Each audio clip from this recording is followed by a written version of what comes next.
Telle une route étroite, que ferait-on si ce chemin change tout mais aussi rien? Que faire si ton destin est totalement alterné par un simple choix? Une infime aiguille qui changera entièrement ce que ton présent aurait été. C'est ce que Fat Khaled Linor Prisma Ilia souhaite aborder. Que serait devenu Ilia si Kiritsugo lors de Fête Zero avait abandonné l'idée de participer à la guerre du Saint Graal et décidait de s'échapper de la famille des von Heinsberg pour vivre une vie paisible avec Iriasfield, Ilia et Shiro? Or, même si nous suivons Ilia dans sa vie paisible, une irrégularité de cette route peut apparaître par un fil rouge de la fatalité qui poursuit cette famille depuis toujours. Donc mes bros, aujourd'hui je vais vous expliquer pourquoi Fat Khaled Linor Prisma Ilia est un très bon fate.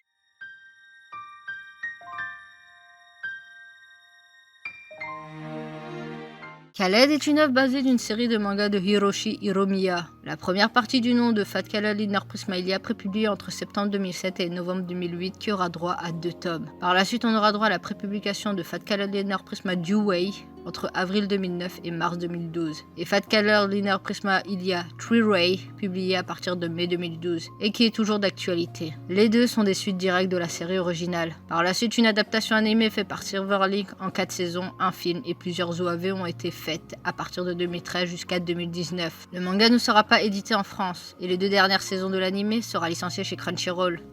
Mais au final, de quoi parle Fat Khaled Linor Prisma Ilia? Iliasfield von Heinsberg est une jeune fille vivant dans une famille aimante. Bon, sans sa mère et son père, trop occupés à leur travail, et dont seuls ses servants et demi-frères, Shiro, s'occupent d'elle pendant l'absence de ses parents. Or, tout bouscula quand un bâton magique du nom de Ruby pop devant elle pour lui dire qu'elle est la nouvelle Magical Girl qui devra récupérer des mystérieuses cartes servant dispersées dans toute la ville de Fuyuki. Elle sera par la suite rejointe par une mystérieuse fille du nom de Miyu. Fat Khaled est tout bonnement excellent.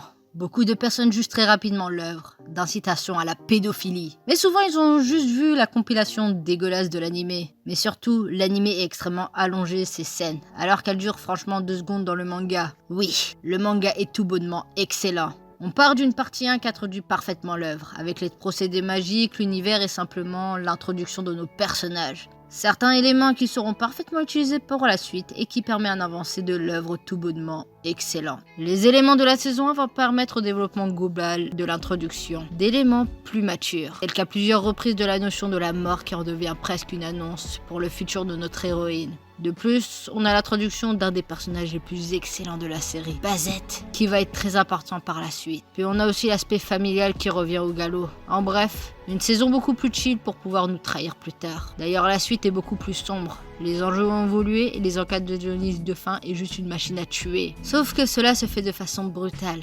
On est pris de court et tout devient plus mature. Même les actions des héroïnes deviennent plus importantes, pouvant changer le cours du monde. Mais c'est l'arc actuel qui est insane. Tout l'arc est sombre. Les enjeux sont tellement impossibles pour une enfant. Et surtout le développement de chaque personnage a été fait de façon soigneuse. En observant la chose de façon globale, Fat Khaled Linor Prisma Ilia suit globalement ce qui est à la base Fate, à partir du visual novel de Fast State Night, avec ses 3 routes. La première partie de Khaled est beaucoup plus enfantin, comme ce qui a été Fate à mon sens. On introduit l'œuvre, les 2 personnages se découvrent et on nous introduit les futurs enjeux, avec des clins d'œil distraits, tandis que la partie 2, environ la saison 2, est une version améliorée de UBW. Ilia se fait goumer de partout, mais comprend que si elle veut évoluer, elle doit voir plus loin que la vision de ses idéaux, qu'elle doit prendre dans le tas quitte à se briser. Mais Three-Ray c'est plus compliqué. C'est une version améliorée de Heavenfield. C'est tout ce que j'aurais voulu voir dans HF. Le scénario est totalement insane, l'auteur se moque aussi un peu de HF, avec l'un des gros arcs de Three-Ray qui montre que l'un des choix que Shiro fait semble totalement stupide, et que donc le choix final que Ilia fera à la fin de l'anime Three-Ray devrait être le choix que Shiro aurait dû faire lors de la fin de HF. C'est pour cela que nous appelons Fat Khaled Linor Prisma Ilia la pseudo-route Ilia, une route sur une petite fille qui avait tout perdu lors de Fate State Night et qui au final lors de Fat Khaled va avoir un semblant de vie. Une vie que celle-ci avait toujours rêvé, un rêve que nous découvrons lors de la fin de HF. Pour nous fans, nous sommes comblés, car Khaled est le souhait de tout ce que les fans auraient voulu, que Ilia soit heureuse. Malheureusement, Les autres aiment nous faire souffrir, surtout avec le fait que le Graal ne soit plus le centre de tout, que Ilia prend le rôle de son frère Shiro. En gros, je vais vous expliquer pourquoi le fait que le Graal soit pas le centre de l'histoire apporte un énorme plus pour l'histoire. Quand je parle que le Graal ne soit pas le centre de l'œuvre, c'est que c'est seulement dans un arc qu'on nous traitera le sujet du Graal. On sait qu'il existe, mais son utilisation dans le monde de Ilia n'est pas si important, sauf pour Gilgamesh. Mais c'est pour ses projets égoïstes. Et c'était avant tout pour nous faire enfin découvrir qui était Miyu, une simple fille souffrant de la tragédie des Ainsbern of A Stay Night. Le Graal considéré comme un simple artefact magique, c'est que sa vie n'a aucune valeur. Malheureusement, comme je l'ai dit pour Fat Khaled, le Graal n'a pas une grande place, car on n'arrive pas à le voir comme le Saint Graal, ou juste penser lors de l'arc de la récupération de Miyu que nous sommes dans une guerre du Saint Graal, car le Graal est juste un prétexte scénaristique pour l'arc Three Ray, l'arc le plus mature de l'œuvre. L'arc Three Ray est celui qui a le plus hypé les gens, grâce à une recette qui marche, elle faisait contraire à tout ce que nous avons vu dans Fat Khaled. Des antagonistes à l'origine des événements